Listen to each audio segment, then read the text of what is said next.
ಇಂದು ತುರುವೇಕೆರೆ ತಾಲೂಕು ಕಚೇರಿಯಲ್ಲಿ ಗ್ರಾಮ ಆಡಳಿತ ಅಧಿಕಾರಿಗಳು ಅನಿರ್ದಿಷ್ಟ ಮುಷ್ಕರ ಕೈಗೊಂಡಿದ್ದಾರೆ.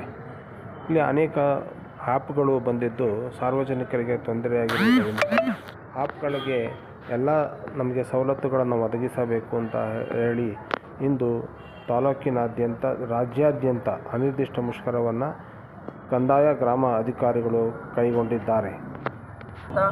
ಗ್ರಾಮ ಆಡಳಿತ ಅಧಿಕಾರಿಗಳ ಬೇಡಿಕೆಗೋಸ್ಕರ ಮುಷ್ಕರ ಮಾಡ್ತಾಯಿದ್ದೀವಿ. ಅದು ಏನೇನು ಬೇಡಿಕೆ ಸರ್? ನಮ್ಮದು ಅದೇ ಇದು ಗ್ರಾಮಾಡಳಿತ ಮೂಲಭೂತ ಸೌಕರ್ಯ, ಅಧಿಕ ಕೆಲಸ ಒತ್ತಡ, ಮೊಬೈಲ್ ಆ್ಯಪಲ್ಲಿ ಕೆಲಸ ಮಾಡಿ ಅಂತ ಹೇಳ್ತಿದ್ದಾರೆ. ಅವನ್ನೆಲ್ಲ ಈಗ ಸ್ಥಗಿತ ಮಾಡಿ ನಮಗೆ ಇದು ಕೊಡಿ, ಬೇಡಿಕೆ ಈಡೇರಿಸಿ ಅಂತೇಳಿ ಮುಷ್ಕರ ಮಾಡ್ತಾಯಿದ್ದೀವಿ. ಏನೇನು ಬೇಡಿಕೆ ಇದೆ ಸರ್ಕಾರದ ಮೇಲೆ, ಏನೇನು ಇಟ್ಟಿದ್ದೀರಾ? ಅದೇ ಇಲ್ಲಿದೆ ಸರ್, ಹೇಳಿ ಅದನ್ನು. ಈ ಆಫೀಸು, ಲ್ಯಾಂಡ್ ಬೀಟು, ಬಗರುಕುಮು, ಹಕ್ಕುಪತ್ರ, ನಮೂನೆ 1 ರಿಂದ 5 ವೆಬ್ಸೈಟ್ ಅಪ್ಲಿಕೇಶನು, ಕೋತಿ ಖಾತೆ ಆಂದೋಲನ, ಬೆಳೆ ಕಟಾವು, ನವೋದಯ, ಗರುಡ ಆ್ಯಪು, ಭೂಮಿ, ಒಟ್ಟು 21 ಆ್ಯಪ್ ಇದ್ದಾವೆ. ಆ ಆ್ಯಪ್ನು ನಾವು ಎಲ್ಲ ಸ್ಥಗಿತ ಮಾಡಿ ಹಂತವಾಗಿ ನಮಗೆ ಮಾಡೋಕ್ಕೆ ಅನುವು ಮಾಡಿಕೊಟ್ರೆ ಮಾಡ್ತೀವಿ ಸರ್. ಸರ್ಕಾರಕ್ಕೆ ಒತ್ತಡ ಆಗ್ತಾ ಇದೆ. ರಾಜ್ಯಾದ್ಯಂತ ಮಾಡ್ತಾರೆ? ರಾಜ್ಯಾದ್ಯಂತ ಮಾಡ್ತಾ ಇಲ್ಲ, ತಾಲೂಕು ಕೇಂದ್ರಗಳಲ್ಲಿ ಮಾಡ್ತಾ ಇದ್ದೀವಿ. ತುರುವೇಕೆರೆ ತಾಲೂಕು ತುರುವೇಕೆರೆ ತಾಲೂಕು ಸಹ ಮಾಡ್ತಾ ಇದ್ದೀವಿ.